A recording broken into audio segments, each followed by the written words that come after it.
Assalamualaikum warahmatullahi wabarakatuh dan salam sejahtera buat kita semua. Perkenalkan, saya Abdillah Ubaidi, dosen Perbankan Syariah, Fakultas Ekonomi dan Bisnis, Universitas Islam Raden Rahmat Malang, dengan NIDN 2102 12 77 02. Pada kesempatan yang berbahagia ini, saya mohon izin untuk menyampaikan pernyataan diri dosen dalam unjuk kerja Tridharma Perguruan Tinggi atau PDD UKT PT. Dalam hal ini adalah bidang pengajaran yang sesuai dengan keahlian ilmu saya. Pada PDD UKT PT ini, saya akan menjelaskan terkait mata kuliah yang saya ampu pada program studi Perbankan Syariah yang menjadi home base saya, yaitu mata kuliah Manajemen Keuangan. Di sini saya menjelaskan sedikit deskripsi mata kuliah Manajemen Keuangan yang merupakan kelompok mata kuliah keilmuan dan keterampilan atau MKK yang harus ditempuh oleh seluruh mahasiswa program studi Perbankan Syariah Fakultas Ekonomi dan Bisnis Universitas Islam Raden Rahmat Malang. Materi ini terkait dengan bahasan tentang dasar-dasar manajemen keuangan, pembuatan laporan keuangan, dan aplikasi dari analisis keuangannya. Materi mata kuliah ini juga akan menyajikan dan mendiskusikan konsep tentang manajemen keuangan perusahaan, yang mana dalam capaian pembelajaran mata kuliah ini ada 13. Yang pertama adalah memahami dasar-dasar manajemen keuangan, memahami unsur laporan keuangan. Selanjutnya ketiga, memahami analisis dan perencanaan keuangan, dan juga memahami sumber dana atau budget kas, memahami konsep nilai waktu uang, memahami penilaian terkait dengan surat berharga, memahami biaya modal, memahami penganggaran modal, memahami manajemen modal kerja, memahami manajemen piutang, dan juga tentang marketable securities, dan juga memahami manajemen persediaan dan akan ditutup, yaitu tentang memahami sewa guna usaha. Dalam pembelajaran saya menggunakan referensi buku utama, yaitu dari Samsudin Lukman yang berjudul Manajemen Keuangan Perusahaan, Konsep dan Aplikasi, yang memiliki title judul yaitu Perencanaan, Pengawasan, dan Pengambilan Keputusan. Dan ada 3 referensi sebagai pendukung, yaitu dari Weston yang berjudul Manajemen Keuangan, dari Brigham Houston yaitu Essential of Financial Management, dan dari Yanit Julian yaitu Manajemen Keuangan. Untuk proses pembelajaran yang digunakan yaitu dengan blended learning dengan metode Think Pair Share (TPS) yang diintegrasikan dengan pendekatan SCL (Student Centered Learning). Jadi melalui penerapan TPS dalam pendekatan SCL ini, mahasiswa dilatih untuk mengembangkan keterampilan berpikir kritis, kolaboratif, dan kreatif dalam konteks manajemen keuangan perusahaan, yang sekaligus mengasah kemampuan komunikasi ilmiah dalam pemecahan masalah. Selanjutnya, untuk sistem penilaian pada pertemuan pertama perkuliahan saya akan sampaikan dalam konteks kontrak pembelajaran mahasiswa. Adapun bobot dari penilaian ini adalah ada 5 ya. Pertama dengan bobot 30 yaitu ujian akhir semester. Yang kedua UTS, ujian tengah semester, dengan bobot 25%. Dan absensi, tugas, dan kuis itu 15%. Untuk absensi, tugas, dan kuis masing-masing 15%. Perbedaannya, tugas ini adalah tugas kelompok. Kalau kuis ini biasanya lebih pada tugas-tugas individual. Selanjutnya saya akan menampilkan cuplikan pembelajarannya. Assalamualaikum warahmatullahi wabarakatuh. Waalaikumsalam warahmatullahi wabarakatuh. Nah, ini baru mahasiswa saya. Oke, saya sebelum menyampaikan materi tentang evaluasi teori keuangan, ya, karena ini terkait dengan teori the firm, teori perusahaan menuju kepada teori stakeholder. Barangkali ada pertanyaan dari pertemuan sebelumnya. Ada? Atau yang terkait dengan teknik risiko nanti aja mungkin itu ya. Oke, yang kemarin berarti belum ada ya. Oke, saya lanjutkan. Jadi pada intinya setelah jenengan semuanya mendapatkan materi ini, diharapkan nantinya adalah bahwa Anda itu bisa mampu ya menganalisis terkait dengan investasi, modal kerja, sumber dan biaya modal ya, dividen per se ya, atau kebijakan dividen. Dan ini yang paling penting ya, analisis risiko dan return, risk and return analysis. Jadi harapannya nanti ketika Anda memahami dalam materi perkuliahan ini, Anda bisa menjadi seorang pengambil keputusan di dalam bidang keuangan. Tentunya di dalam konteks pengambilan keputusan itu akan dipengaruhi ada faktor akuntansi ya, makro dan mikro, itu semua kan sudah Anda dapatkan ya di mata kuliah sebelumnya.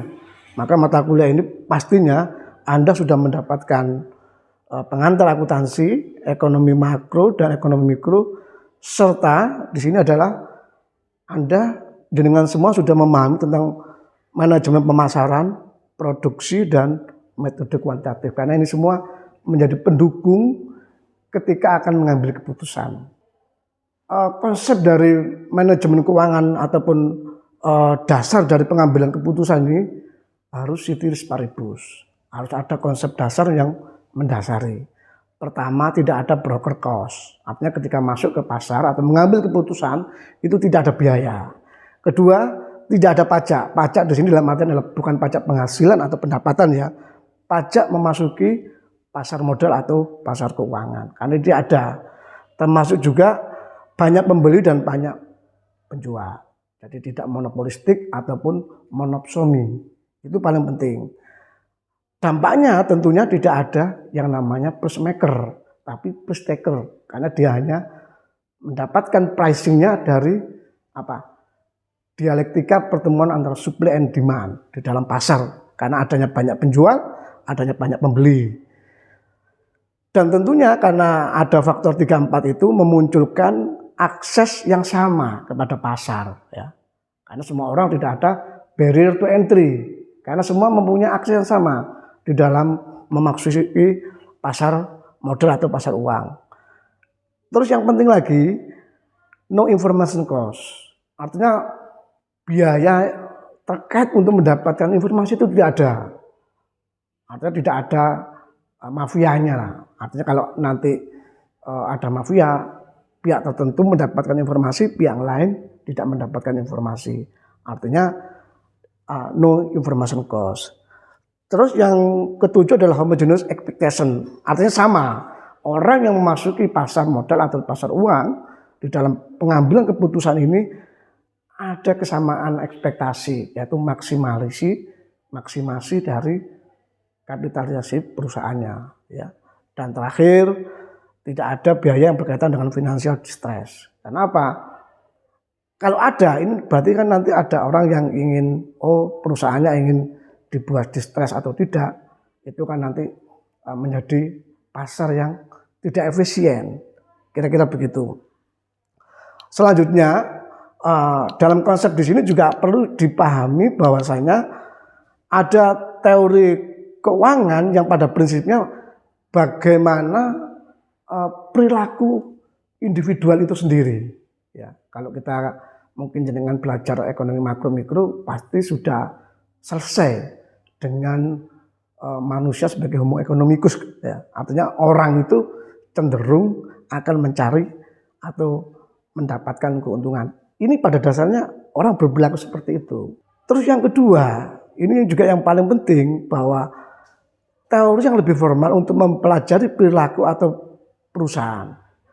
Jadi pengembangannya nanti dengan ada mata kuliah yaitu perilaku keuangan, behavioral finansial. Karena apa? Perilaku ini terkait dengan konsep-konsep bagaimana orang membuat keputusan. Karena pada dasarnya ilmu ekonomi mengambil keputusan ya. Terus yang terakhir adalah asumsi dalam teori keuangan adalah asumsi pasar modal yang efisien. Yang tadi ada 8 tadi. Artinya bahwa tidak ada secara substansi orang itu dihalangi masuk ataupun dihalangi keluar. Orang masuk keluar di pasar itu bebas. Ya. Itu paling penting. Karena kalau tidak hal demikian berarti ada kemungkinan kalaupun tidak monopoli adanya kartel berarti. Ya. Berarti itu sudah tidak termasuk dalam pasar yang efisien. Kira-kira begitu ya. Oke, sebelum ke sini mungkin ada pertanyaan. Monggo. Oh, silakan, Mas Ilman. Terkait analisis risiko dan resiko dalam pengambilan keputusan keuangan. Oke, ya ini pertanyaan yang menarik.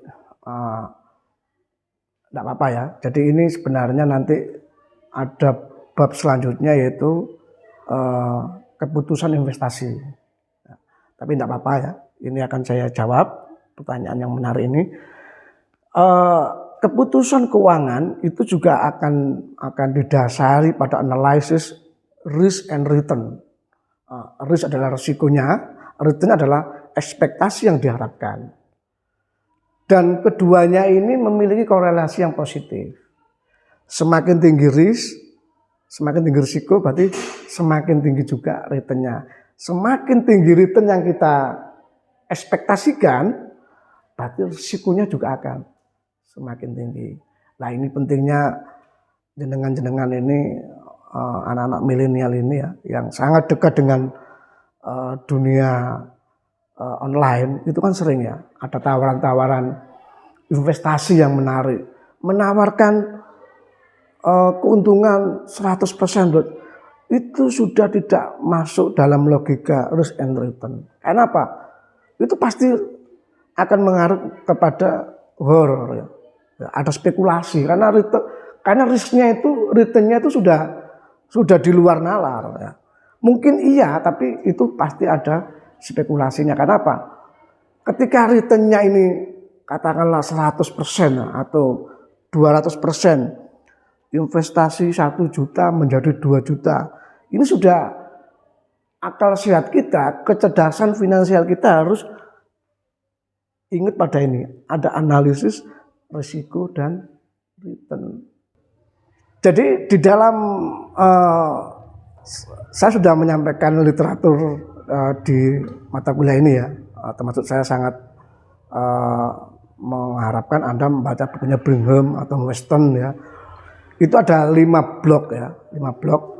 Nah ini saya menyampaikan 3 tujuan utama ya. Di manajemen keuangan ini ya, tujuannya adalah pertama pengambilan keputusan investasi. Itu udah pasti. Karena kenapa ini pengambilan keputusan? Tadi terkait dengan alokasi dana ya, alokasi resource ya. Karena resource ini pastinya ya terbatas. Karena kan payungnya kan tetap ilmu ekonomi ya.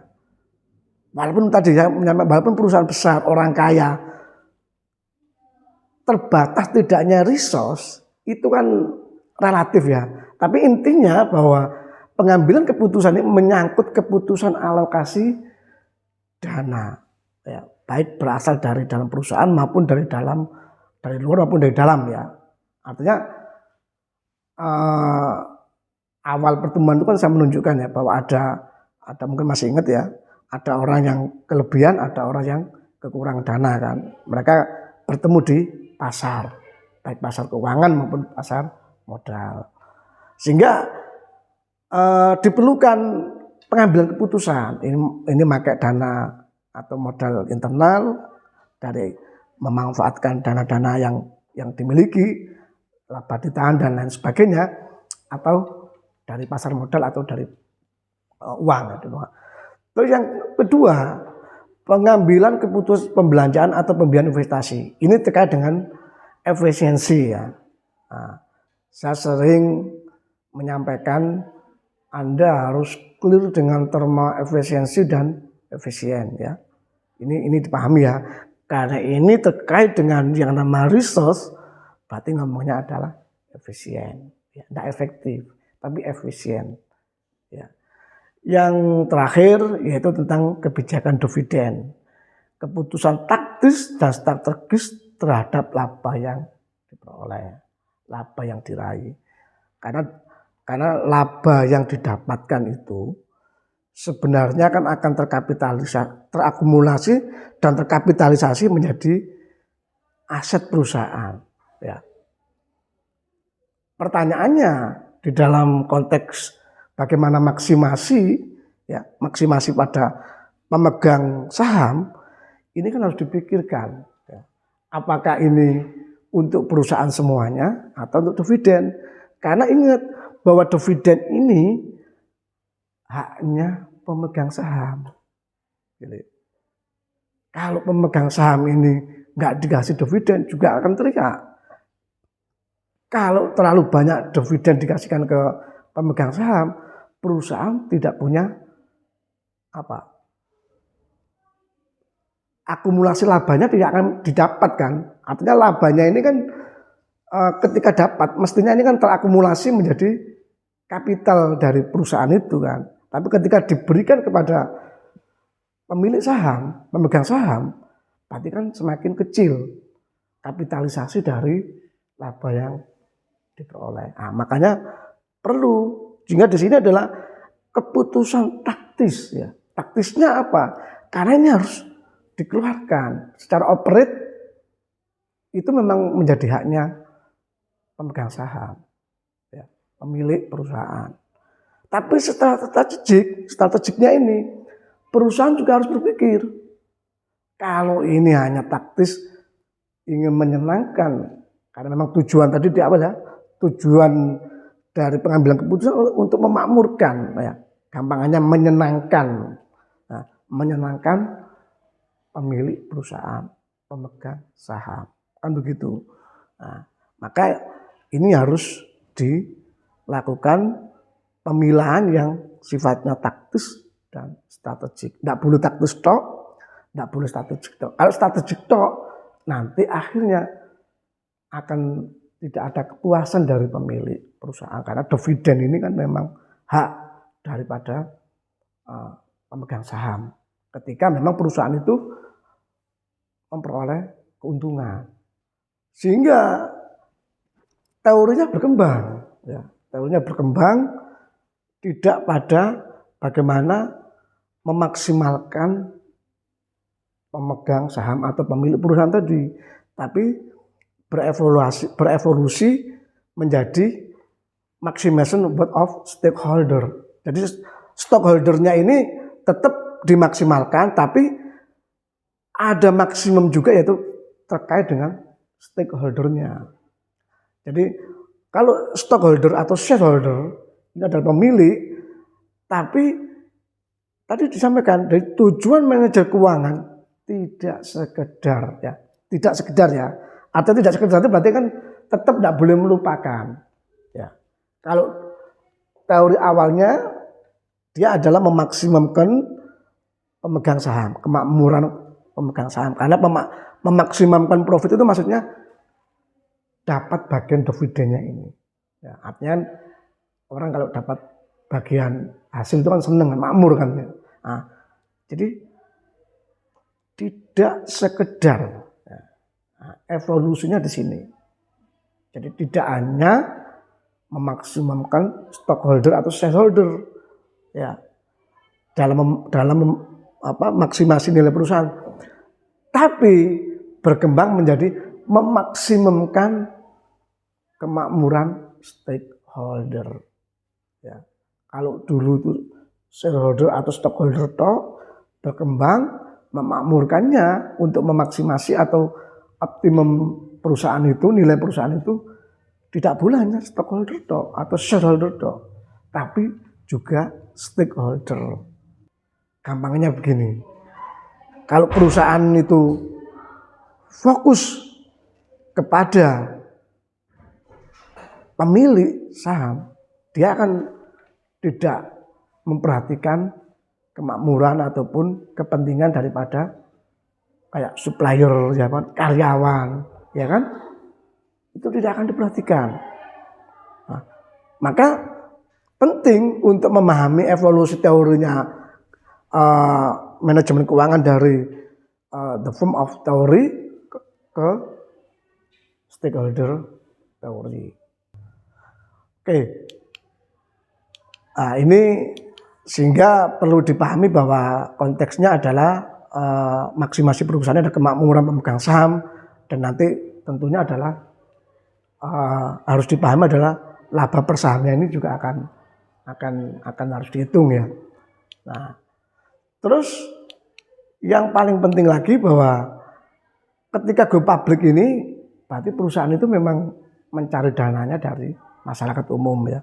Tapi yang paling fokus di dalam evaluasi teorinya ini adalah nanti perlu dipahami juga adanya agensi teori ya. Jadi tadi theory of the firm ya, stakeholder teori, dan ini adalah tentang agensi teori. Jadi agensi teori ini karena apa? Karena pada dasarnya tadi kan sudah saya sampaikan ya, pada dasarnya kepentingan yang direspon ya untuk mendapatkan kinerja atau untuk mencapai kinerja keuangan yang baik, jangan hanya merespon kemakmuran atau keinginan dari pemegang saham, tapi juga supplier ya, bahkan kompetitor, masyarakat sekitar ya, sehingga muncullah CSR itu karena konteksnya ini ya. Ada CSR, ada bantuan apa dari perusahaan apa, itu karena konteksnya ini ya. Sehingga yang perlu juga dipahami adalah terkait dengan agensi teori ini ya. Jadi agensi teori itu gampangannya adalah bahwa pemegang saham, pemilik perusahaan itu tidak mengelola ya, tidak langsung terlibat dalam operasionalisasi perusahaan, sehingga diperlukan karyawan, manajer dan lain sebagainya. Dengan demikian manajer ini orang yang profesional ya, bertindak sebagai agen. Agen dari siapa? Agen dari pemilih. Nah, tentunya berarti kan ada apa? Ada konflik di situ kan. Makanya agensi teori itu karena apa? Agensi konflik ini. Konflik yang timbul di antara pemilik pemegang saham, karyawan. Kenapa? Pasti keinginannya kan nggak ketemu. Ya kan? Kalau ingin labanya banyak berarti kan gajinya besar-besar kan begitu ya. Kalau ingin keuntungan banyak ya nyari supplier yang murah, ditekan suppliernya kan. Nah, ini kan kepentingan ini kan tidak ketemu. Lah, disitulah seninya di dalam mempelajari manajemen keuangan. Jadi tidak sekedar menghitung angka-angka ya. Ya nanti kita dalam pertemuan selanjutnya itu langsung ke angka, yaitu mengenai rasio keuangan ya. Itu Anda akan mempelajari itu terkait dengan pertemuan hari ini. Mungkin ada pertanyaan? Oke. Izin bertanya, tadi di bagian maksimalisasi kemakmuran pemegang saham. Nah, kira-kira apa kaitannya Pak sama memaksimumkan ini kemakmuran stakeholdernya? Kenapa keduanya ini harus sama-sama dikembangkan? Kenapa tidak salah satunya saja? Dan apa yang terjadi jika salah satunya saja yang dikembangkan? Ujungnya ya, itu sebenarnya kan bukan masalah kemakmuran pemegang saham, tapi justru adalah nilai dari perusahaan, ya. Kekayaan, kapitalisasi dari perusahaan. Lah, perusahaan itu kaya kalau apa? Untung kan ya, bener nggak? Karena apa? Perusahaan itu kan organisasi profit oriented kan ya, ya kan? Perusahaan itu kan orientasi kan profit, ya. Sehingga tujuan ini menjadi tujuan utama, maksimasi nilai ini. Ya. Tapi sebelum ke sana, berarti kan apa yang dilakukan? Ya tentunya penting untuk memahami bagaimana manajer keuangan itu merespon tujuan seseorang, tujuan individu seseorang atau kelompok ya di dalam mendirikan perusahaan. Ya tentunya kan dia ingin mendapatkan keuntungan secara personal ya, atau secara komunitas tadi. Sehingga muncullah dividen itu. Nah, dividen ini ya menjadi haknya pemilik ya, stockholder atau shareholder ya. Itu sama ya, stakeholder, shareholder itu sama. Sehingga ketika ada keuntungan, ya harus dibagi. Keuntungannya ini harus di-share ya, harus diberikan juga kepada pemegang saham. Permasalahannya kan muncul ya. Ketika kita fokus pada pemegang saham otomatis kan apa? Yang lain pasti kan enggak muncul enggak puas kan? Ya, jadi ketika ingin memaksimalkan nilainya perusahaan, akhirnya apa? Karyawan yang mestinya naik gajinya gak naik. Kan begitu kan? Karena apa? Biar untungnya besar. Supplier juga begitu. Ya. Ditekan biar harganya. Nah itu dampak jangka pendek, panjangnya. Kalau pendeknya mungkin terimalah, mungkin ada pilihan. Panjangnya pasti supplier akan mencari perusahaan yang lain yang lebih menguntungkan dibanding perusahaan kita.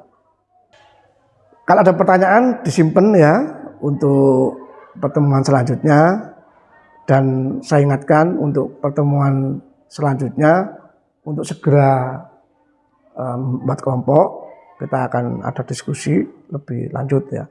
Terima kasih atas pertemuan hari ini, semoga majelis ilmu kita ini bermanfaat. Ya. Terima kasih. Wassalamualaikum warahmatullahi wabarakatuh. Waalaikumsalam warahmatullahi wabarakatuh. Demikian video pembelajaran mata kuliah manajemen keuangan sebagai penyataan diri dosen untuk unjuk kerja di Dharma Perguruan Tinggi atau PDD UKT PT tahun 2025. Semoga bermanfaat. Saya Abdillah Ubaidi dengan ini undur diri. Wallahul muwaffiq ila aqwamit thoriq. Wassalamualaikum warahmatullahi wabarakatuh.